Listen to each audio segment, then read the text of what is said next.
Absolutely. So we were appointed in, was it July? Gosh, July of 21, if you can believe it. I know. And there was a previous lawsuit that was on the books. And so I was filling an unexpired term. May of 22 is when I was in the primary. And after the primary, they canceled the election. So that's what, and it's taken that long to go through the court system. It ended up staying the same, where we live in a district and we're voted on statewide. So everybody in the entire state of Georgia votes for their public service commissioners. And what area do you represent? District 3, which is, like I said, Fulton, Clayton, and DeKalb. How has it been campaigning around the state? It's been great. I will tell you, the people have been very receptive, which a little, most folks don't know what the Public Service Commission is. So when you tell them about it, they're like, oh my goodness, it's so important. It touches every Georgian's life every day, regulating the utilities here in the state of Georgia. So we're crisscrossing the state, meeting lots of folks. We got early voting starts October 14th. It's just around the corner. And again, most folks, November 4th is when this thing starts, or when the general election is, on November 4th. And I know, folks, there's a big concern out there because, one, we have this special election coming up that early voting has started right now for the term for Brandon Beach, and that's going on in North Fulton. But you've got municipal elections that are going on that you're kind of married to now, these municipal elections that always come in these off years. Right. Okay, they're always like the year before the main year, but it's an odd year. Yeah. Okay, but because of this court case, the two public service commissioners that hadn't had re-elections, Tim Eccles and Fitz Johnson, are going to be on the ballot this November. And there's a big concern that if it's mostly municipalities that are going to vote, municipalities tend to be Democrat. Not everyone. Right. We're not here in Gainesville. Right. Okay, we're more Republican than Democrat. But in most municipalities around the state, the Democrats favor. Yes, and in the larger cities. Then, especially you got Atlanta, in the larger Augusta, cities. Macon, Columbus, all have municipalities coming out to vote. So we are urging, as we run around the state, rural Georgia, to get out the vote. And we're, like I said, we are running everywhere we can and talking to whoever wants to listen to our story. So I've always toyed with the idea of the PSC because I love the energy side of it. Okay. I always find it to be when I look into it, more complicated. So what has been the best part? And I'm not going to say best and worst. Okay. The best part about it, and then the most challenging part about it.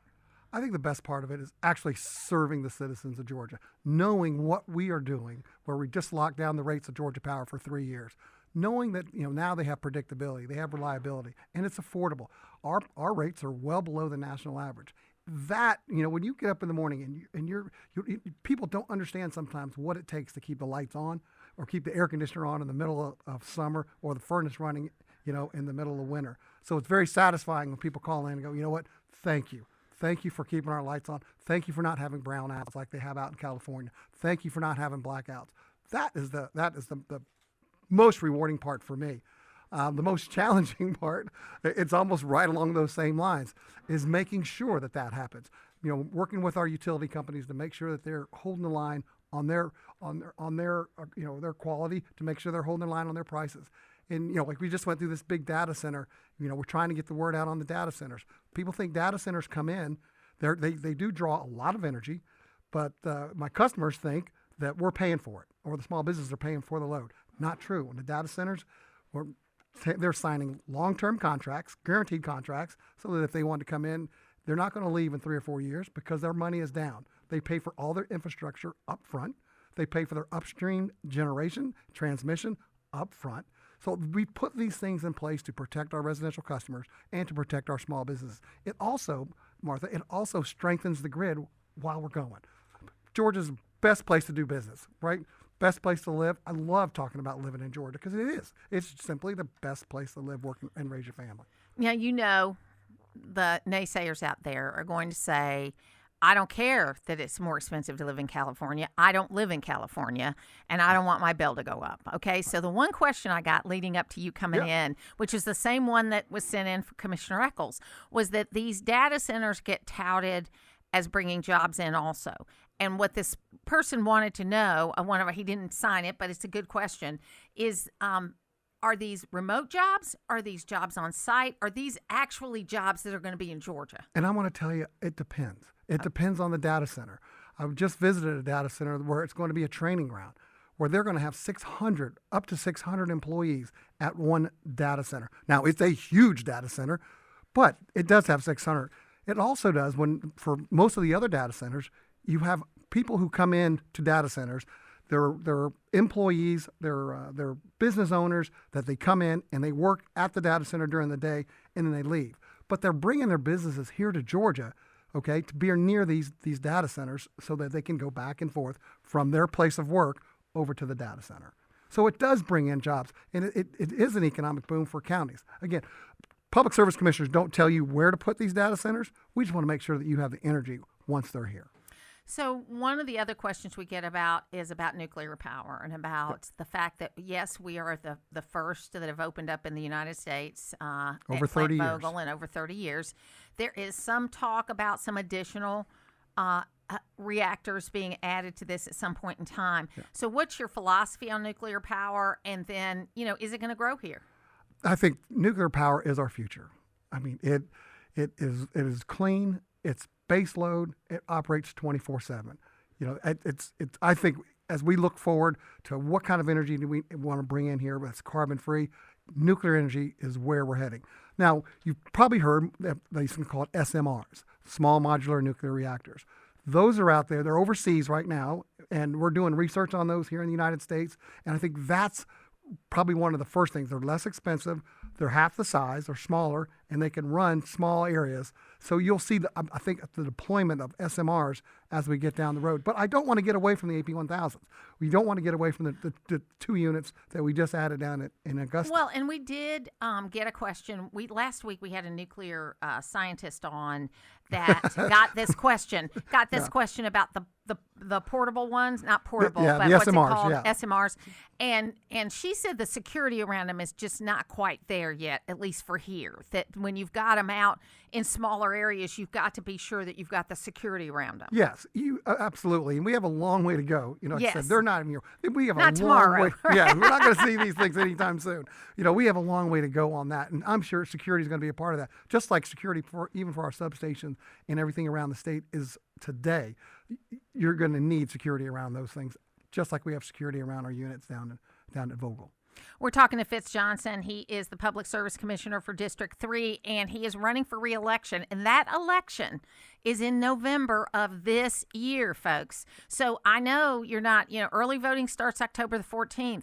You're not thinking about what's happening, okay? And, I just made this connection because my niece's birthday is on October the 14th. But Charlie Kirk's birthday was also on October the 14th. Oh, wow. And there's going to be a day of remembrance on that day to remember him. And so, for a lot of people, maybe that's a way you could remember to get out and vote early, right, is to remember Charlie Kirk, because he would want you to get out and vote. Absolutely. He would want you to exercise that. That's right. We'll take a break, and when we come back, we'll talk more with you. It is the Martha Zoller Show. We're here with Fitz Johnson. He's your Public Service Commissioner for District 3. And again, I know I sound like I'm harping on this, and you're going to hear me say this almost every day until the election. There are elections in this off year. There are municipal elections. There are the elections for 2 public service commissioners, which are statewide elections. And then I think right now they've started the early voting for the special election. I need to clarify that. But if you live in North Fulton or in that area of Senate District 21, you've got a runoff, or not a runoff. Well, I guess it is a runoff. It's kind of a runoff. Election. Yeah, because it's a special election that is happening right now in your area. So it's important that we do this because the Democrat did actually win the original primary on this, but there were like 8 other Republicans in it. So this one is a matchup between a Democrat and a Republican, and it is a very Republican area. So yes, people have got to get out and vote, right? And that's the thing here that I think we learned from the last election, Fitz, is that we do still have an advantage as far as Republican voters in this state. We do. But we have got to get them out. Yes, and that's so important. We have to get folks out to the ballot box on November 4th and here when early elections start here on October 14th. It's vital in our rural areas as well. And we've been down, North Georgia, we've been way down South Georgia, just canvassing and doing as much as we can to make them aware that your public service commissioners are on the ballot and they're going to be on the top of the ballot for a rare occasion, but we're going to be at the top of the ballot. When I used to travel for Senator Perdue and then for Governor Kemp, when I'd go to South Georgia, I'd plan like a 3-day trip. Do you do that Yes, too? Because it's a long one. It is. It's a big state. You drive 5 hours and you're still in Georgia. I know, it's true. It's true. That's a long way. So we try to put in as many stops and make as many stops as we can. And if we need to stay overnight a couple of nights, we just bunk up and do it. So District 3 is a heavily Republican district. I mean, Democrat district. Democrat district. So how has that been? Because I'm sure you get calls from people who live in your district and want you to help them with things. How have you been able to balance that? Well, I'll tell you, Martha, we live in these districts, but we don't operate that way at the commission. So if somebody calls me from Savannah or somebody calls me from Rabun County with an issue, I don't pass that along. I jump right in and I take care of the issue. So we take care of issues from folks all across the state, not just in our district. And so while I live in a Democratic district, the whole state gets to vote. Everybody gets to vote for myself. Everybody gets to vote for Commissioner Eccles. And so we operate to run the entire grid and to have transmission across the entire state. And you have to do it that way, because if you get in these little silos and you start trying to think, oh, let me take care of my district versus someone else's district, that's not how you're trying to feed the whole state. And folks, what you got to remember is 26 or 27 years ago, the first Republican got elected statewide in Georgia, and it was to the Public Service Commission. That's right. Okay, it was the door that got opened that led to not only a lot of Democrats shifting parties, and then also Republicans taking over in areas. And by 2002, we had pretty much flipped the state to Republican. And I think it's really important that you understand that Democrats really want this. Yes. Okay, it would make they would be touting it from the mountaintops that they have flipped Georgia if they beat some of these folks. When we're on the trail, that is one of the, we always open and we always close with that very story. Because when we cracked the door open back in the early 90s, 92, was when Bobby Baker, Public Service Commissioner, brave patriot, ran and cracked that door open. And I'll tell you what, if we allow ourselves to let the Democrats crack the door open for them, they will back up the Brinks truck to Georgia. They're going to bring every single dollar they can find to Georgia, because you're right. They're going to think, oh, wait a minute, we got a little hole here. Let's go ahead and make a run at them. So this election statewide is very important for setting the table for next year. If we slam the door in their faces this year at this election, look, we're going to run them. We're going to run them out of the state in 2026. So what are you seeing as you go around the state? And I'm going to set this up by saying that, I have a funny line I use in all of my speeches where I say, why is it white men are the only people that are allowed to have a different point of view? Every other group of people, they want to say black people vote this way and women vote this way and this person votes this way. But what we've seen in the last 2 election cycles, especially, maybe 3, is that certain communities, black, white, and brown, are more up for grabs than they ever have been. And we've kind of seen that in this last election, where you had African-American men voting much more heavily. Actually, every group of people voted more Republican than they had. So you've been kind of fighting an uphill battle being a black Republican for a long time. I mean, there's a lot of people that were like, what's wrong with you? Now, I've never said that, but, I'm sure you had in your community with people you knew, your church, whatever.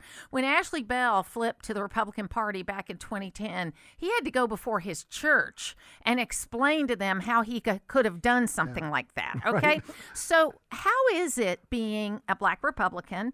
But also, what is your view on how you're seeing people judge things more by issues than by demographics? Well, I think you're absolutely correct. We are running down a road now where it's not a black and white issue. It's not a black and brown issue. People are actually taking the time to listen to the issues, and our good conservative values come flying through with flying colors. You know what I'm saying? They like what they hear when I talk to them. I kid. I had my parents at the Cobb Republican Women. Both of them, my parents, Democrats. My dad's kind of a little middle of the road.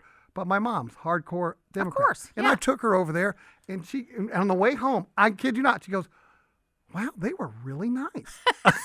said, well, Mom, I told you they're really nice. They're nice people. And she goes, and you did such a good job explaining the issues. She goes, it made perfect sense to me. I was like, oh. You're winning I with was Mom. like, yeah, it's like, okay.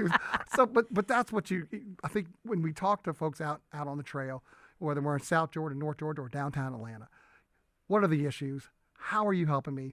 I'm telling you, I'm going to keep money in your pocket. You bring in Green New Deal type policies into the Georgia. We don't need that. It's going to add $70 to your bill a month, over $840 for a year. We know that.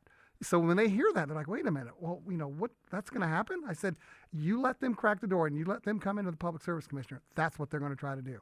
It's not that we're not against clean energy. Heck, we're number 7 in solar. And solar in the United States without any mandates.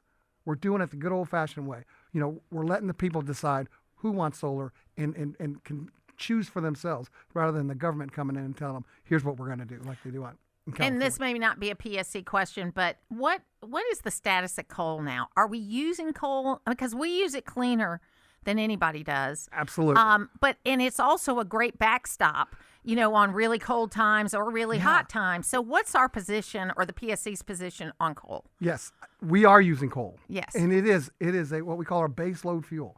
I'm saying? Fuel is coal, nuclear, natural gas.